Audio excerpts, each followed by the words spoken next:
Et puis le reste, ce sont les cultures intermédiaires, les cives et le maïs en silage, dans la limite des 15%, puisque la réglementation nous limite à 15%.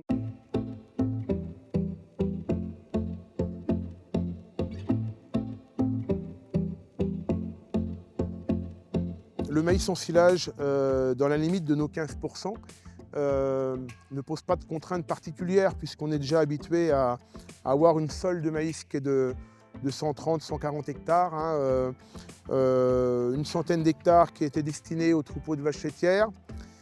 Toujours un petit peu, on a toujours une sole qui est supérieure aux besoins que l'on a. Pour tenir compte des conditions climatiques, on est en zone, on n'a pas d'irrigation sur notre exploitation. Donc effectivement, compte tenu des conditions climatiques, on a toujours tendance à avoir une sole en maïs qui est un peu plus conséquente. Et puis aussi dans le choix des variétés, parce qu'on sème, ça nous oblige, le fait de cultiver des cultures intermédiaires nous oblige à semer nos maïs beaucoup plus tard que la normale, hein. On va semer des maïs à partir du 15 mai jusqu'à fin mai, début juin. Donc on a tout intérêt à choisir des indices très précoces. Voilà. Des indices qui soient, des variétés qui soient adaptées. Alors ça pose un petit problème peut-être à ce niveau-là, dans la mesure où on a un petit décalage quand même par rapport aux dates de semis. Ça peut être une contrainte, mais aujourd'hui on a quand même des variétés qui sont relativement bien adaptées, avec des indices relativement faibles.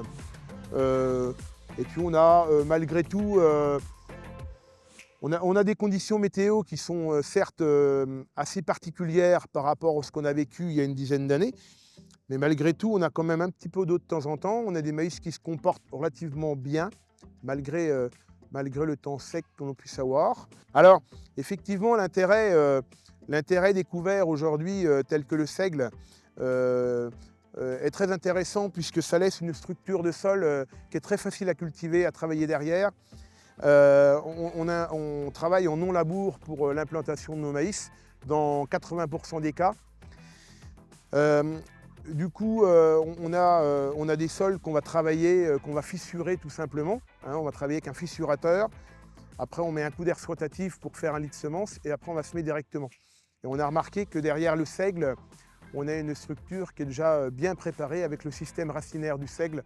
On a des sols qui sont très faciles à préparer.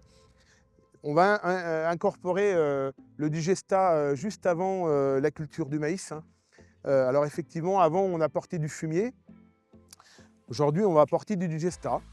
Donc on va apporter le digestat au dernier moment, juste avant le semis, on va dire juste avant le passage de l'outil fissurateur, de façon à ce que la plante, le maïs, quand il va commencer à pousser, quand le système racinaire va se développer, la plante puisse profiter très rapidement du digestat qu'on a incorporé. Donc on travaille un petit peu différemment par rapport aux collègues. Nous on incorpore le digestat avec un système de disques.